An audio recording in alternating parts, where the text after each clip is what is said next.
To solve a system of equations like the one in number 2, we're going to want to consider our substitution or elimination strategies. In this case, I don't have variables that are very well lined up because 5x squared and 2x are not like terms, but I do have y equals and y equals in both of the equations, which implies that substitution is a good strategy. Since y is equal to 5x squared in the first equation, that means anywhere else I see the letter y, like in the second equation, I can replace it with 5x squared.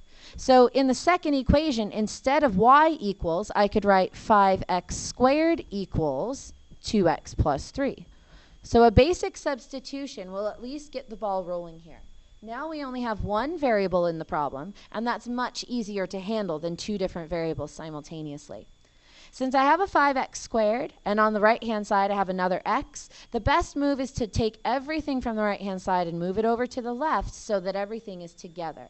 That would give me 5x squared minus 2x minus 3 now equals 0. If I use the left-hand side as my guide, I can tell that that's definitely going to be a factoring type problem. You could also use the quadratic formula if that's what you like, but this is factorable, so I'm going to use the same method I used in number 1, letter D, to work out the factors. If I set up my diamond problem first, I'll take 5 times negative 3, which is negative 15 for the top of the diamond, and the middle term, negative 2, is the bottom of the diamond. The numbers that multiply out of negative 15 and add up to negative 2 would be negative 5 and positive 3. I'm going to use those diamond problem numbers to help me split the middle term in the negative 2x that we see here. Remember, we can't just say x minus 5x plus 3 because that 5x squared says that we have to do things differently.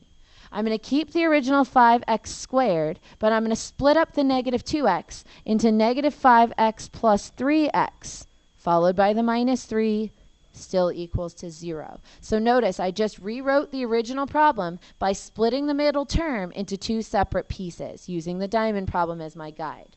The reason I do that is so I can break the entire problem now into two separate groups, the first two terms and the last two terms. In the first two terms, I'm simply going to look for what they have in common. 5x squared and 5x have a 5x in common. If I factor out the 5x from each term, that would leave me with x minus 1. I'm going to repeat the process in the second grouping. We have our plus sign, then we look for our common factor. 3x and 3 have 3 in common, and if I factor out a 3 from both of those terms, I'm left with x minus 1. Again, we know we did this correctly, just as we did in letter D above, because we got the same factor to appear in both groupings. That means that x minus 1 is definitely one of my factors. And if we look at the terms outside, I usually cross out the factor I've already used up just so I'm not distracted by it anymore.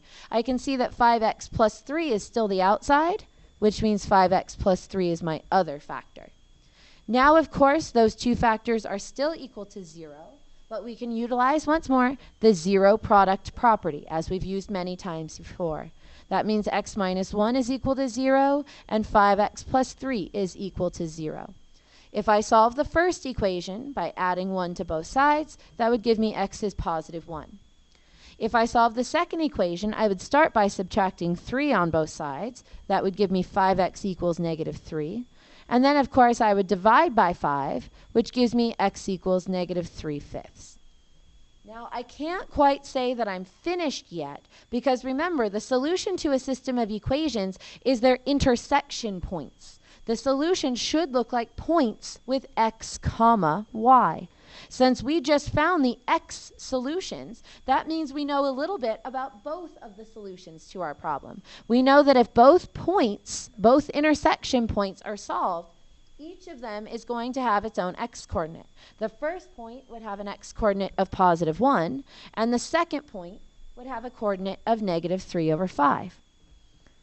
Now, to figure out the corresponding y-coordinates to each of those values, we'll then need to just think about each point separately. In the first point, the x-coordinate is 1, which means I could plug in x is 1 in either of these equations, and I can solve for the y value. If I plug in x is 1 into the first equation, for example, I would have y equals 5 times x squared, and I'd plug in the 1. Following PEMDAS, that means 1 squared is 1. 1 times 5 is 5. So the corresponding y coordinate must be 5.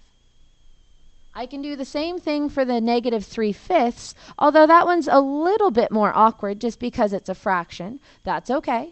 If you want to do it the same way we did the first one, we could plug it into either equation, but I'll stick with the first equation just because it looks a little shorter. 5 times negative 3/5 squared. To do negative 3/5 squared, we're really starting with squaring the top and squaring the bottom, which would give me negative 3 squared is 9 on the top, and 5 squared, which is 25 on the bottom. Now you may want to think of this outside number 5 here as a 5 over 1, and you can consider multiplying across, which would give you 45 over 25, and then reducing it. 45 and 25 could be reduced both by 5, which leaves you with 9/5. You could have also done cross-canceling if that was the way you learned fractions. No big deal either way. All this means is that now we know that the corresponding y coordinate for negative 3/5 x is 9/5 for the y.